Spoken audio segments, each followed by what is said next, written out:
Mas, puasa sudah 10 hari masih pina leto jual lah. Kada kayak itu pang umanya rupiah. Aku nih asa gagaringan awak. Garing ka garing bah. Biasa amun kayak ini alasan haja pang sagan pacah puasa. Kada boleh bocap kayak itu Dular, biar mama haja nang menyambat. Bini wan anak sama aja ketujuh maha pake. Kali ini bujuran nah.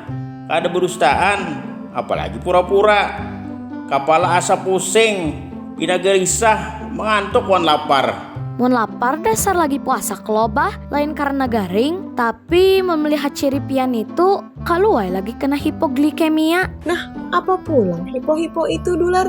Nang kaya ngaran wadai haja. Lain maai, hipoglikemia itu ngaran penyakit. Ulun hanya browsing di Google nah, jadi tahu istilah itu. Oh my Dular, menyambatnya aja pinang alih. Hipo-hipo, jangan-jangan penyakit yang berat. Jadi takutan abah nah. Ulun kada tahu jua bahai. Baik kita simak penjelasan dari ahlinya dokter yang tahu soal hipoglikemia ini. Hipoglikemia itu adalah kadar gula darah yang turun dari batas level yang harusnya ditoleransi. Misalnya kadar gula darah yang terendah itu yang bisa kita toleransi itu adalah 80 mg per desiliter. Maka kalau kurang dari itu maka kita sebut dengan hipoglikemia. Tanda-tanda dari hipoglikemia antara lain terasa lapar, kemudian terasa lemas, kemudian terasa menggigil, bahkan keluar keringat dingin. Dalam keadaan yang lebih lanjut didapatkan penurunan kesadaran. Sebenarnya pada saat puasa tubuh sudah punya proses balance atau keseimbangan agar mencegah seseorang terjadinya hipoglikemia. Karena sebenarnya di dalam tubuh kita itu terdapat cadangan gula di mana pada saat kita memerlukannya cadangan gula itu akan dipecah oleh tubuh untuk menjadi gula yang bisa dipakai oleh tubuh kita. Gula tersebut disimpan biasanya di dalam hati, kemudian gula itu juga disimpan di bawah otot dalam bentuk adalah cadangan lemak.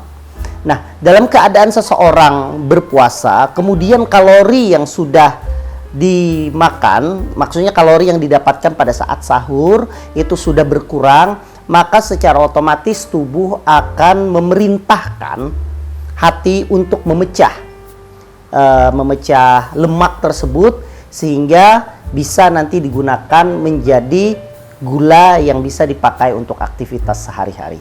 Namun pada pasien khususnya penderita diabetes mellitus, kemudian pada pasien-pasien lansia atau kita menyebutnya dengan pasien geriatri, mekanisme tersebut berkurang. Sehingga pada pasien yang kencing manis atau diabetes mellitus diperlukan trik khusus dan tips khusus agar mencegah hipoglikemia pada saat dia berpuasa. Tentunya adalah dengan cara meminum obat yang sudah disesuaikan dosisnya yang nanti mungkin akan dijelaskan pada episode berikutnya.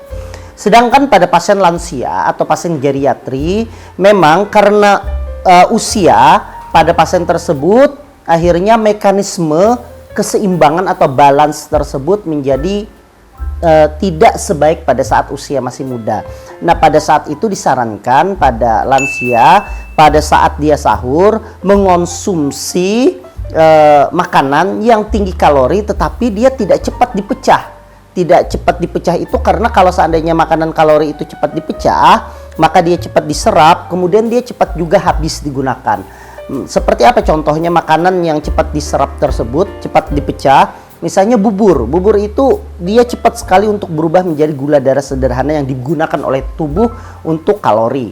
Nah, gunakan yang tinggi serat ya. Misalnya makan dengan menggunakan gandum utuh dicampur dengan nasi misalnya, atau misalnya nasi dengan perbanyak sayur dan buah-buahan, itu adalah salah satu triks untuk mencegah hipoglikemia.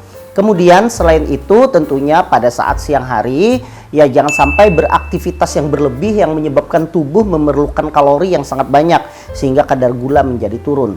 Sehingga ya disarankan pada lansia kalau tetap ingin berpuasa tentunya makan makanan yang bergizi pada saat sahur, kemudian pada saat siang hari dihindari untuk beraktivitas yang berat karena pada saat beraktivitas yang berat tubuh akan semakin banyak menggunakan kalori dan itu akan risiko terjadinya hipoglikemia. Nah, hanyar paham nah Abah soal hipoglikemia. Kebetulan Abah lawas juga kada cek ke dokter. Isukai kaina abah ke dokter, kena ulun dangani. Biasa, mon orang garing boleh kada puasa lah. Isuk Abah kada puasa aja sebelum ke dokter. Dasar mahir, sementang garing. Orang mun hendak cek darah malah berpuasa sebelumnya. Garing kada garing abah nih sama aja.